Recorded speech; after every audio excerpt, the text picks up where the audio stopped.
Hey everybody, welcome back to Video Game Esoteric, another episode in our On a Technicality series. Today we're picking up where we left off with the Panasonic FZ-21 ES engineering sample.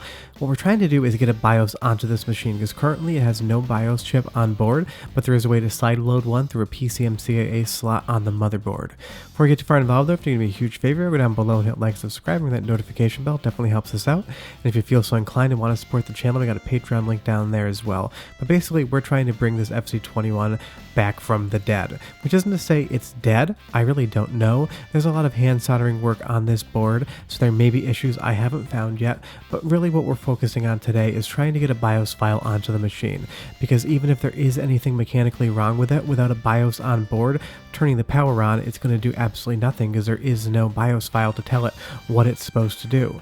But on the bottom of the board, we have a secondary PCMCIA slot, and that's where we're going to slot the BIOS card into.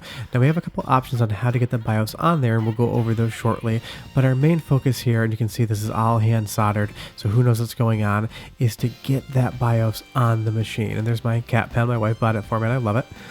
What we'll see here is first we're going to try an ATA flash card. I didn't expect this to work, I don't expect it to work, but I figured it's the easiest format to use, so I may as well try the simplest thing before I get too far involved. But you'll see here on the bottom, all you do is slot that card to the secondary slot, and it should read the contents of it if it is formatted correctly.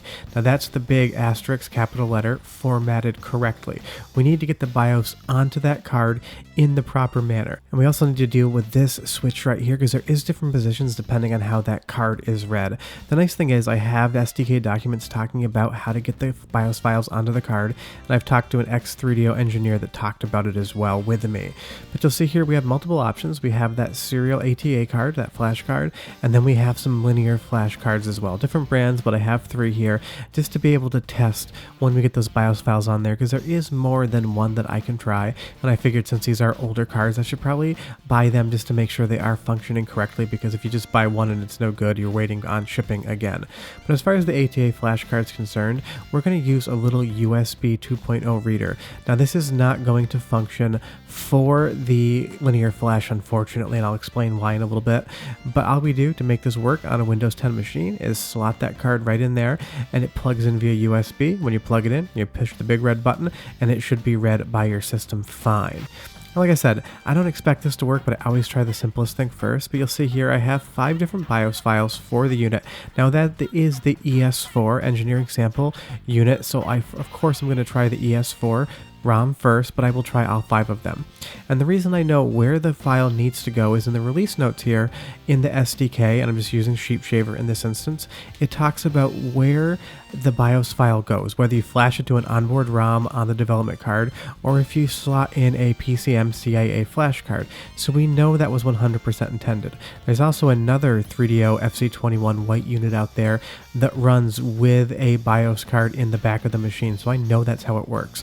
And you'll see here on the card flash, we know what the address is. All you would do is put the ROM file in, and then you would go ahead and click flash. It gives us the hexadecimal place in which the file would be written, and we know that's just the first bit of data available on the card, so we don't really need to worry about writing it to a specific address, just the beginning address. So what I'm going to do is I'm just going to use Win32 Disk Imager. I'm going to select the right drive, and I'm going to go ahead and put the correct BIOS file in there for the ATA card. Then I'm just going to flash that over. I do not expect this to work. This is a long shot, but it's a really easy procedure. And when I'm working on anything like this, I always recommend to other people, even if you don't think it'll work, if it's easy to try, you may as well.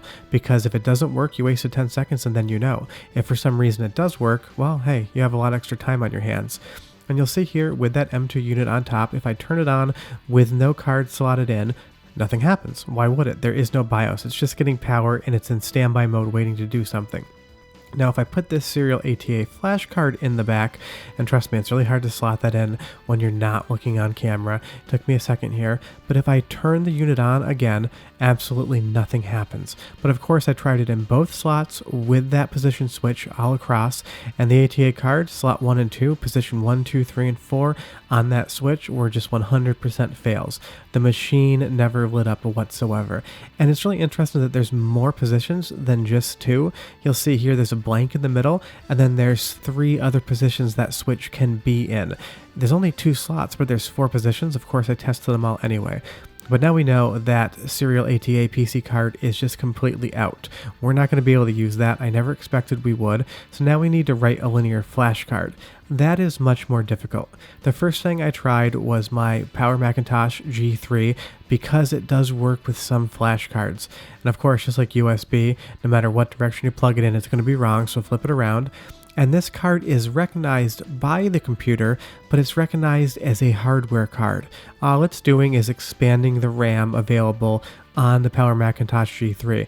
I could not find any software that would allow me to flash this card with a file. I looked, I talked to vintage Mac owners, no one had any software or any inkling as to the best method to be able to go ahead and write the card with a Power Macintosh G3 on OS 9.2. So then I decided I'll try my PowerBook G4. That recognized the card, it didn't expand the RAM, it did absolutely nothing. I could not find any software to address the card, so to write a linear flash on a PowerBook G4 on OS 10.4 was just another 100% fail.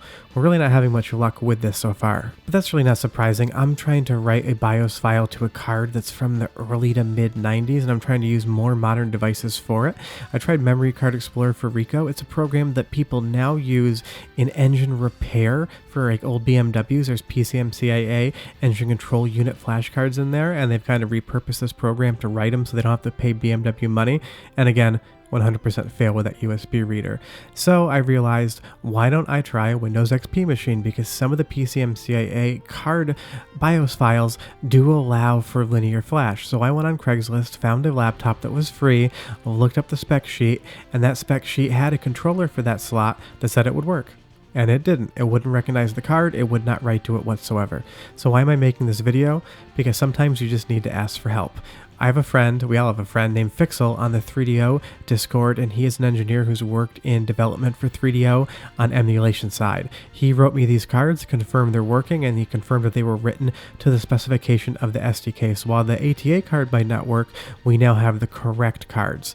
So what I'm going to do is I'm going to put that ES4 engineering sample BIOS in the back of the machine, and again, off camera, it is the biggest pain in the butt because now we have the right BIOS files on the right types of cards slotted into the machine correctly. So the expectation is we're just going to push the power button and we're going to go ahead and get something happening. And we didn't. It still doesn't work. I don't know why it doesn't work. Thumbs down because it doesn't work. But right now, this machine still remains asleep. Why is that? I don't know.